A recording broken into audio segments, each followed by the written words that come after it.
Uma troca simples após o término acabou sendo fatal. A polícia afirma que Emily Finn, de 18 anos, foi à casa do ex-namorado para devolver seus pertences e nunca mais saiu. Seu ex, Austin Lynch, de 18 anos, agora é acusado de atirar nela e enfrenta a acusação de assassinato. Com a revelação dos detalhes, surge um quadro preocupante. Romance adolescente, com tensões surgindo antes da visita final. Estamos no caso apresentado pela Lei e Crime. Eu sou Chris Stewart.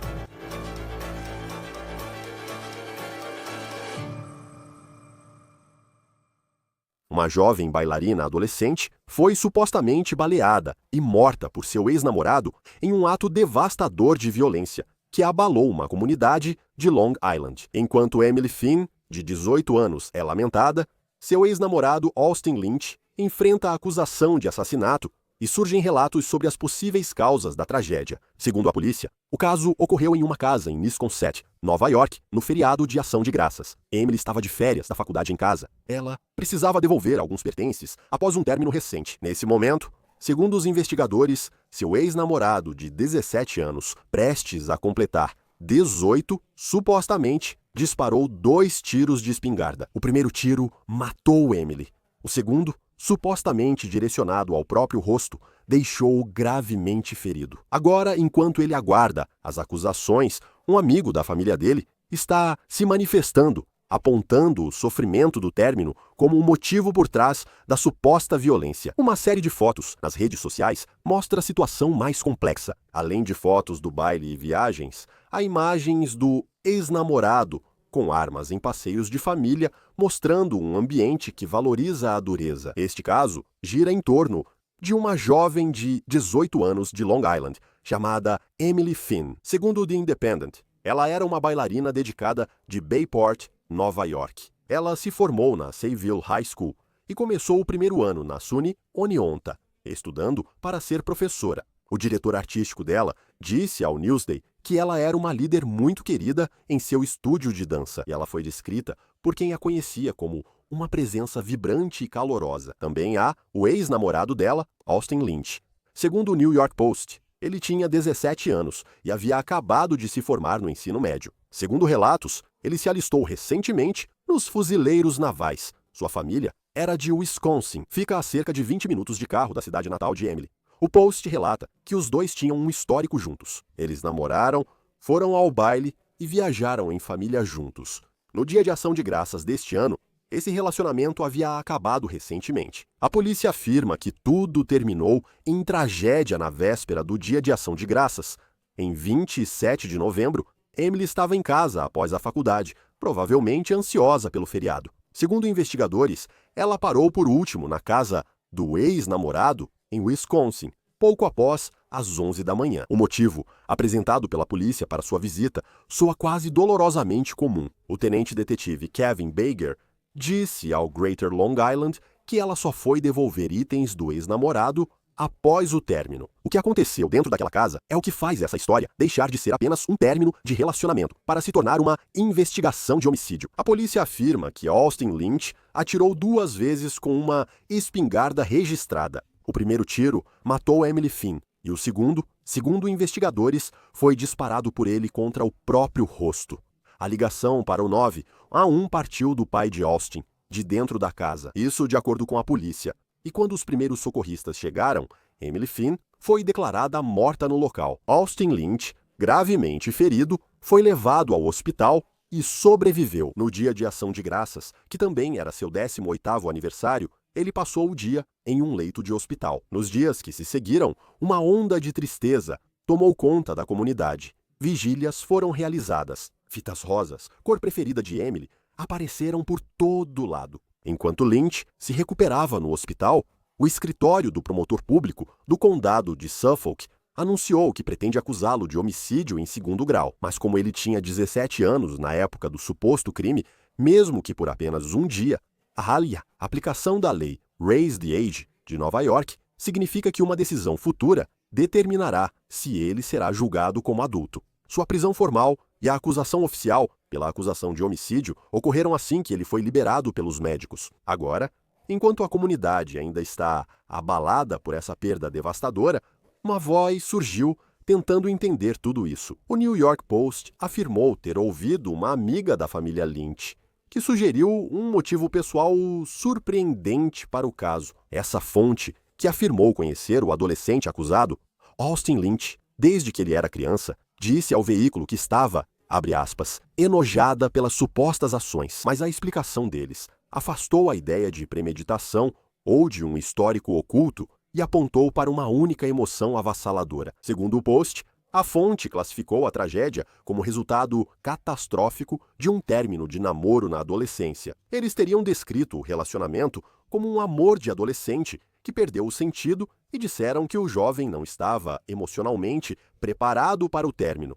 A fonte é citada fazendo uma avaliação psicológica direta, dizendo, abre aspas, o lobo frontal ainda se desenvolve e não está pronto para processar essas emoções. A incapacidade de uma criança processar isso faz parecer que o mundo está acabando. O mais notável é que a fonte refutou qualquer boato de culpabilização da vítima, afirmando: as pessoas dizem nos comentários que ela deve ter feito algo para ele. Não, ela não fez. Essa versão, segundo relatos, cria uma narrativa específica. Um jovem de coração partido, não um predador calculista, dominado por uma dor que não conseguia processar. Agora, mesmo enquanto essa narrativa pessoal tomava forma, um outro tipo de imagem começava a ganhar foco na internet, não a partir de fontes confidenciais, mas de uma trilha pública de postagens em redes sociais, muitas das quais vinham do perfil da própria família de Austin Lynch. Nós aqui do Law and Crime descobrimos fotos do casal em momentos que pareciam ser mais felizes. Fotos de Emily e Austin no baile de formatura, Emily sorrindo, em vestido magenta brilhante. Uma foto ainda pública, no Facebook, da mãe de Austin, mostrava o que parecia ser a família em férias em Aruba. Emily estava ali, na foto em grupo. Isso sugeria um relacionamento profundamente entrelaçado com a família. Outra foto dos dois parece ter sido removida após a tragédia. E então, se você voltar um pouco, há uma postagem no Facebook do pai dele, datada de quase 3 anos antes do suposto crime. Mostra um jovem Austin Lynch com uma espingarda. A legenda: um pouco de tiro ao prato para o aniversariante. Também havia fotos dele e do pai levantando o peso juntos. Uma legenda celebra isso abertamente, dizendo, abre aspas, tempo em família é igual a tempo de academia na casa Lynch. No domingo, 30 de novembro, mais de 1.000 pessoas lotaram uma casa funerária em West Sayville, Nova York, para o velório de Emily. Segundo o New York Post, os enlutados usaram rosa a pedido da família. O destaque era o par de sapatilhas de balé rosa de Emily, um pôster dela com flauta na Sayville High School, quando integrava a banda marcial, e lembranças de conquistas acadêmicas. Na internet, uma campanha do GoFundMe, lançada para Brimil, uma família dela, descreveu Emily como parte do tecido das vidas que ela tocou. Ela arrecadou dezenas de milhares de dólares. Em 48 horas, a Associação de Ex-Alunos de Sayville divulgou nota dizendo que sua morte, abre aspas, deixa um vazio indelével onde havia um futuro promissor. Agora, para comentar o caso, recebemos o advogado criminal e ex-promotor Chase Brown. Obrigado por estar aqui. Que história triste, lá em Long Island. O suspeito, que teria atirado no próprio rosto, enfrenta ferimentos graves em uma aparente tentativa frustrada de assassinato seguida de suicídio. Como isso influencia em como esse caso pode se desenrolar agora que há um processo contra ele? Então, isso influencia de algumas maneiras diferentes. Quero dizer, o principal argumento que eu usaria do ponto de vista da defesa é que certamente é um fator atenuante. Em Nova York, a pena máxima para homicídio em segundo grau é de 25 anos, a prisão perpétua. Existe a possibilidade de reduzir essa sentença para 23, 20 anos, algo assim.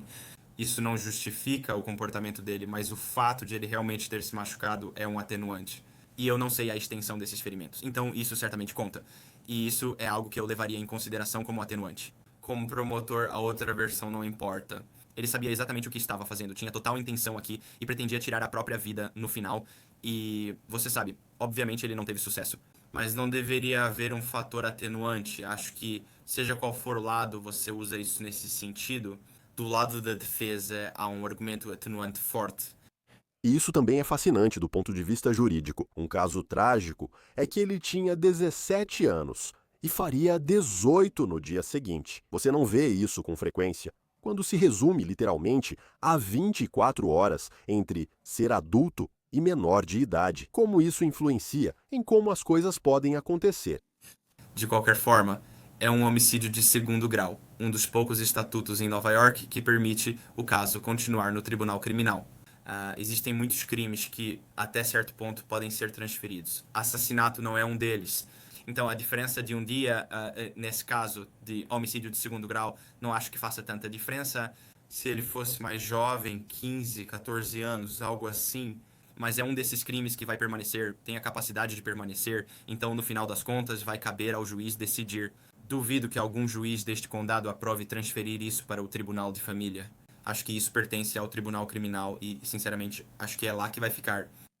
Quando é um caso como este, em que não se trata realmente de descobrir quem fez isso, você sabe, a pessoa que atirou e matou essa jovem, e ela perde a vida do ponto de vista da promotoria, enquanto eles analisam isso e constroem o caso deles, como você faz isso? Sabendo que, na verdade, não vai ser difícil provar isso. Ele foi quem apontou a arma, atirou e tirou a vida dessa jovem mulher. Do lado da acusação, há muito trabalho investigativo. Provavelmente analisaria os registros telefônicos. Eu analisaria as mensagens de texto e as ligações telefônicas que aconteceram entre essas duas pessoas, sabe, a vítima e o réu, em relação ao plano para a vítima ir até a casa dele, o término do relacionamento, certo? O que envolvia essa situação, as redes sociais. Eu pediria um mandado de busca para ambos os celulares para ver, sabe, como era a comunicação entre eles. Tem alguma coisa? Ele está conversando com outro amigo sobre o quanto está chateado, sabe? Coisas assim para tentar construir a intenção. Agora, certamente, a intenção não precisa ser planejada, mas se você conseguir provas do celular que mostrem que isso foi planejado antes, isso pesa muito mais. Quero dizer, um argumento da defesa poderia ser que é circunstancial. Quero dizer, é complicado. Mas eu realmente acho que você quer construir o contexto para que, se um dia isso for a julgamento, você possa mostrar ao júri: olha, isso já vinha acontecendo há um tempo. Ele, sim, cometeu nesse dia, mas ele já vinha planejando isso ou estava caminhando para isso.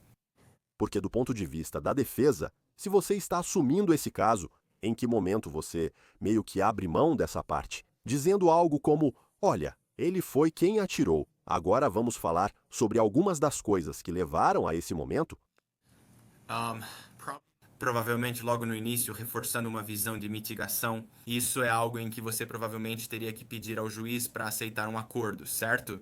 Você precisaria se declarar ao tribunal, assumir culpa e receber a sentença do juiz. Eu prepararia um pacote de atenuação, o melhor que eu puder. Talvez avaliar a saúde mental para abordar a situação por diferentes ângulos. Porque, do ponto de vista jurídico, baseado nos fatos, acho que você vai ter dificuldades como advogado de defesa aqui. E nós já vimos, em casos como violência doméstica, se as pessoas eram casadas e estão passando por um divórcio, e você vê isso, sabe? Muito tristemente, as coisas podem acabar em tragédia. Neste caso, foi um amor adolescente, como alguns descreveram. Amor de adolescente foi o termo que uma pessoa usou para descrever isso. São jovens e ele não sabe lidar com as emoções agora. Como o tribunal vê algo assim? Onde você sabe, são dois jovens e eles estavam passando por esse término difícil, diferente de se tivessem 40 anos, fossem casados ou tivessem um relacionamento que terminou mal. Como o tribunal vê isso? Mesmo sendo um tribunal de adultos, ainda estamos falando de alguém que tem 18 anos. Sim, então quero dizer, isso definitivamente mostra que o seu cérebro ainda não está totalmente desenvolvido. Quero dizer, eu sei que alguns estudos ou algo assim dizem que isso só acontece no início dos seus 20 anos. Então isso é levado em consideração. Você tem a capacidade, a habilidade de tomar decisões para perceber as consequências das suas ações, pensando além da reação emocional imediata, como você lida com essas emoções. Então isso entra novamente, acho que como outro fator atenuante para que você reduza a sentença. Acho que isso não é algo em que se é absolvido por deficiência mental. O que quero dizer com isso é uma defesa em que você não tem capacidade de entender o que está acontecendo, ou uma defesa por insanidade. Não acho que chegue a esse ponto, mas pode ajudar a reduzir esses números em relação à sentença final recebida. Com certeza isso influenciaria. Tem a ver com processar emoções, ações e entender consequências, pois nessa idade você é muito imediatista. Como advogado de defesa, em um caso assim, você busca compreender e ter uma visão clara do que aconteceu. Sei que nesse relacionamento, eles foram juntos ao baile de formatura e viajaram com a família. Então, havia muitas pessoas que os viam publicamente em um relacionamento que provavelmente não eram. Mesmo que eles tivessem algum tipo de problema, ninguém jamais esperaria que isso tomasse o rumo que supostamente tomou. Como advogado de defesa, como você começa a coletar informações e montar o que acredita ser uma boa defesa para um cliente assim? Buscaria o histórico familiar dos irmãos, pais e o contexto em que o jovem foi criado, no que diz respeito ao desempenho dele na escola, se houve algo na infância que o afetou, se existe algum trauma, há algum diagnóstico, ele possui problema de saúde mental, e quanto aos registros escolares dele. Como ele está na escola, o problema é que, nos documentos, ele está sendo retratado como assassino, mas precisamos colocar um rosto nesse nome, dar um pouco mais de contexto e humanizar esse indivíduo que está sendo acusado disso. Então você precisa olhar para a família, o histórico, qualquer trauma que possa ter ocorrido na infância dele, e então ver se há alguns amigos e outras pessoas que possam escrever cartas e referências de caráter, e trazer alguns pontos positivos desse jovem para a equação. Quando se trata disso, porque eu sei que já houve, e no passado nós vimos, quando as pessoas falam sobre o cérebro de um jovem, ele não está totalmente desenvolvido. Eles não sabem como lidar com as emoções. Nós estávamos falando sobre isso há pouco tempo aqui. Mas, sabe, ele ainda é um adulto, quero dizer. Se agora ele tem 18 anos, eu acho quanta importância esse argumento tem no tribunal quando se trata disso. Estudos indicam que o cérebro dele ainda não está totalmente desenvolvido, mas ele não é o primeiro a passar por um término. Quero dizer, dos 17 para os 18 muda tanto assim de um dia para o outro? Não, é só um número arbitrário nesse sentido. Mas eu acho que é a própria juventude em si. Então ele não tem 25 anos. Ele não teve as experiências de vida que alguém de 25 ou 30 anos poderia ter, ou até mesmo de 20 anos. Quero dizer, ele ainda estava no ensino médio. Não parecia que ele já tinha saído de casa. Ele nunca tinha estado sozinho. Ele não teve a oportunidade de, basicamente, cuidar de si mesmo. Ele esteve sob os cuidados dos pais esse tempo todo. Então eu acho que isso influencia sim. Quero dizer, não é. Ele não tem a maturidade nas experiências de vida que você poderia dizer que um adulto, alguém mais velho, você poderia dizer com 100% de certeza que pode responsabilizá-lo por tudo o que fez. Ele talvez não tenha essa experiência para isso. E quando se trata de se isso acabar, e eu sei que ainda estamos nos estágios iniciais, isso provavelmente é se adiantar demais. Mas se for fazer um acordo com o tribunal e deixar a decisão para um juiz, como funciona esse processo em Nova York? Esse processo inclui várias datas de conferência com o tribunal e o promotor para acompanhar o andamento. Se o promotor não quiser propor algo ou se achar necessário levar ao juiz, você faria isso. Eu reuniria o pacote, ou seja, os fatores atenuantes e, se necessário, buscaria um terapeuta, psicólogo ou médico para entrevistá-lo e obter um laudo sobre sua capacidade mental. Cartas de caráter da família, todo o histórico, praticamente um fichário enorme, eu diria, se não mais, de material atenuante para então apresentar ao juiz. Com sorte, o juiz permitiria que eu apresentasse verbalmente meu argumento sobre a pena que buscamos. Mas é um processo, vai levar meses, pode levar um ano. Não é algo que acontece rapidamente porque há muito trabalho envolvido. E então, acho que isso cabe ao juiz. E se para essa acusação de homicídio em segundo grau a pena for de 25 anos à prisão perpétua, eventualmente, sabe, o juiz faz uma audiência de sentença, como vimos, e então ele decide qual vai ser a sentença. Correto. Então, quero dizer, você entraria no processo sabendo, tendo uma ideia do que o juiz vai dar em termos de tempo. Como eu disse antes, o máximo é de 25 anos a prisão perpétua, o mínimo é 15. Então, você pode pegar qualquer número dentro desse intervalo até a prisão perpétua. Você ainda terá liberdade condicional após a sentença e o tempo preso, mas pode cumprir qualquer período dentro desse intervalo. Então você já teria uma ideia de qual seria o tempo ao entrar nisso, e aí você passa por um processo de entrevista com a condicional. Você também enviaria o pacote de mitigação e, por fim, teria a data da sentença. Mas você não entraria nesse processo sem ter uma ideia de qual seria o tempo, porque uma vez que você se declara culpado, acabou. Tudo pode acontecer. Você depende do juiz. Por isso é importante saber onde estará antes de começar. Eu também, porque sinto que já estive. Bem, eu já estive em audiências de sentença antes, e sempre me chama a atenção só de observar isso. Onde pode durar horas e todo mundo está dando depoimentos emocionados, seja qual for o crime.